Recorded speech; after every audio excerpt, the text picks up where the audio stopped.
From the St. Louis Public Radio newsroom, this is The Gateway. It's Tuesday, April 15th. I'm Abby Larico.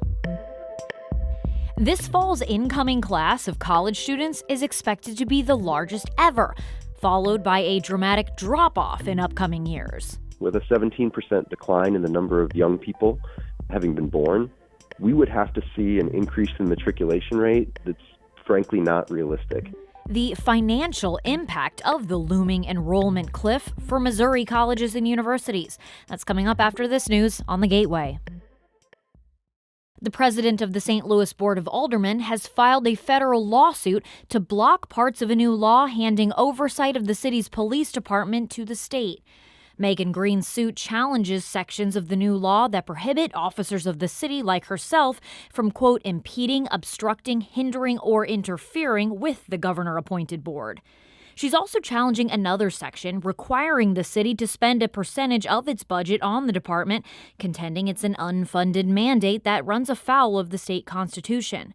Green said in a statement that the suit intends to protect city officials' First Amendment rights and the city's financial future. Missouri Governor Mike Kehoe's office declined to comment, citing pending litigation. The governor is slated to appoint members to the board later this year. St. Louis Mayor-elect Cara Spencer is set to be sworn in this afternoon. As STLPR's Jason Rosenbaum reports, Spencer spent most of her last day before taking office saying goodbye to her aldermanic colleagues. Spencer spent about a decade on the Board of Aldermen, representing portions of southeastern and eastern St. Louis. While she prevailed last week in a landslide, some of the board is still loyal to outgoing Mayor Tashara Jones. Spencer says she's hoping that the city's executive and legislative branches are aligned to tackle St. Louis's major problems.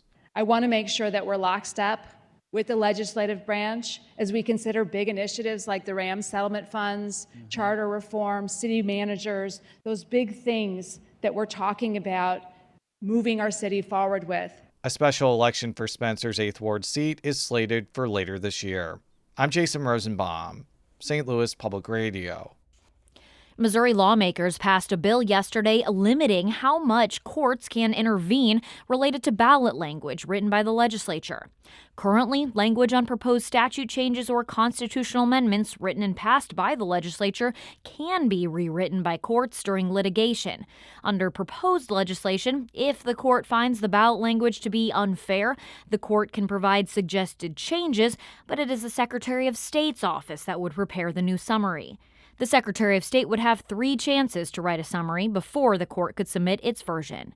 Republican Representative Ben Keithley presented the bill on the House floor. We're all duly elected office holders. We have a constitutional duty and job to do to send that ballot language through. The courts are only there to call the balls and strikes on it. The bill now goes to Governor Kehoe. It's been a relatively quiet 4 months at the Illinois State House until this past week, when lawmakers passed several large measures out of their originating chambers, the House or the Senate. Mawa Iqbal reports. Illinois legislators had until last Friday to vote on bills 3 times before sending them over to the other chamber, completing one half of the journey to get to the governor. State senators approved plans to protect a large water reserve in central Illinois from carbon dioxide storage projects, as well as a bill that would nix a requirement for drivers to store their weed in an odor-proof container. Over at the House, lawmakers supported a measure banning public schools from using mascots that discriminate against people with disabilities. But they did not pass a hotly debated proposal that would require parents to register their kids who are homeschooled with their local school. I'm Mawa Iqbal. In a visit to the Metro East Monday, U.S. Senator Dick Durbin of Illinois called the Trump administration's cuts to an agriculture program connecting farmers to food banks a mistake. As STLPR's Will Bauer reports, that decision has already had consequences for an East St. Louis food pantry. The Leslie Bates Davis Neighborhood House's food pantry serves roughly 1,000 people each week. In March, the U.S. Department of Agriculture cut the local food purchase assistance program. Before it was eliminated, the Metro East Food Bank got 12 or 13 pallets of produce each week. Now it's 4 or 5. With current economic conditions, Durbin says he's concerned. The whole situation that we face now is worrisome because families have been concerned about the cost of eggs and food at the grocery store It hasn't gotten any better under this president. It's going to get worse if we face a recession. The leaders of the food pantry say they'll always have food to give. Their shelves may just be more barren. In East St. Louis, I'm Will Bauer, St. Louis Public Radio. The U.S. Department of Agriculture is also canceling the Partnerships for Climate Smart Commodities project. The $3 billion initiative funded agriculture research and programs across the nation. Over $1 billion went toward 36 programs involving Missouri. Many of these programs offered incentive payments to farmers who adopt an environmentally sustainable or climate-smart practice. In an announcement yesterday afternoon, the USDA said the program funded projects that had sky-high administration fees, with, they say, little money going to farmers. Grants have gone to the MU Center for Regenerative Agriculture, the Missouri Organic Association, Lincoln University, and the University of Missouri Center for Agroforestry. The news release from the USDA states program participants will be contacted to provide information about their future participation. The Environmental Protection Agency says it is speeding up plans to clean up radioactive waste in St. Louis by 2 years. EPA Administrator Lee Zeldin visited sites with radioactive waste in the St. Louis region last month, including Coldwater Creek and the Westlake landfill. The agency announced yesterday that it will start excavation for cleanup at the Westlake site in 2027 rather than 2029. The Westlake landfill is a Superfund site. Contamination from uranium ore processing was brought to the landfill in the 1970s.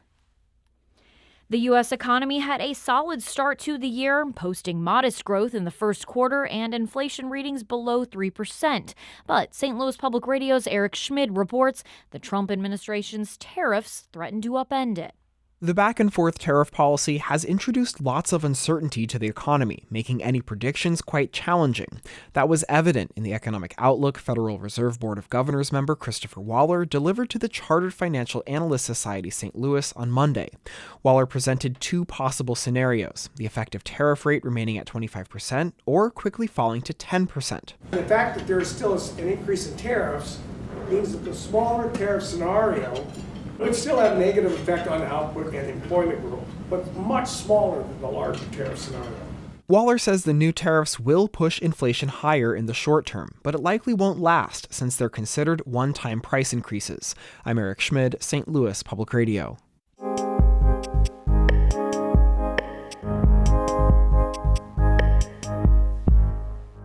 The number of students heading to college this fall is projected to be the biggest ever, before declining precipitously in the years after.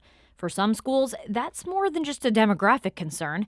Amina Jenkins reports the financial impact is putting some Missouri institutions at risk. The term enrollment cliff has been around in higher education circles for more than a decade. The phrase enrollment cliff just refers to the idea that we've anticipated a decline in the number of young people headed to college because there's been a decline in the number of births. That's Nathan Graw, professor of economics at Carleton College and the person who coined the term. He says a decline in birth rates means the potential pool of college applicants is shrinking. With a 17% decline in the number of young people having been born, we would have to see an increase in matriculation rate that's frankly not realistic. This reality presents unique financial challenges for schools. If they can't recruit enough students, some Missouri schools face significant cuts or closure. An end of an era in higher education in St. Louis. After more than 100 years, Fontbonne University will be closing its doors in the summer of 2025. Last March, Fontbonne University leaders announced the school would close amid budget shortfalls brought on by a more than 70% drop in enrollment in the last 15 years. The Scholarship Foundation of St. Louis published a watch list of schools that could potentially end up in similar positions. The foundation evaluated the financial health of institutions using scores from the U.S. Department of Education and the Forbes College Financial Health Score. Of the 35 schools listed, 14 are in Missouri. Roughly a third of Missouri schools on the list are listed as having significant financial struggles. Faith Sandler is the organization's executive director. She says the foundation wanted to better inform students of their options after seeing how students were impacted by abrupt closures like Fontbonne's. Once the impending closure is announced, for students who especially are the first in their families to take this step, it's very difficult to regroup. The list says some schools may use, quote, aggressive marketing and selective messaging, including announcements about admitting their largest freshman class or starting new programs. William Woods University in Fulton says this year's freshman class is its largest ever, but it made the foundation's list. William Woods University received the lowest score a school can get and still be considered financially responsible. John Fougere is the school's vice president of strategic communications. He says the score speaks more to the conditions of the last few years than the school's viability. We did see a dip in enrollment, certainly around 2020 when COVID-19 happened. All you have to do is look around the country right now, and there are a number of small private colleges over the past 5 to 10 years, even before COVID-19 came along, that are actually having to close their doors. Both Sandler and Fougere agree the pandemic was a huge blow to institutions, especially smaller private ones. Sandler says COVID-19 relief funds helped support schools that were struggling financially. We saw a financial cliff for a number of colleges and universities who were already in trouble, but had that trouble abated a bit thanks to relief funds. Fougere says William Woods University has been preparing for the financial impact of the enrollment cliff with what the school calls its, quote, professions-oriented approach. We are constantly looking at our programs to make sure we are offering academic opportunities that provide graduates who are in demand by today's employers. Still, Nathan Gross says schools have to be proactive and consistent to avoid issues. If we were to see colleges and universities do better in the way of retention and persistence to degree, enrollments might be supported even though the number of young people going to college through the front door is falling. I'm Amina Jenkins. That story comes to us from member station KBIA in Columbia. The Gateway is a production of St. Louis Public Radio, a listener-supported service of the University of Missouri-St. Louis. Music by Ryan McNeely of Adult Fur.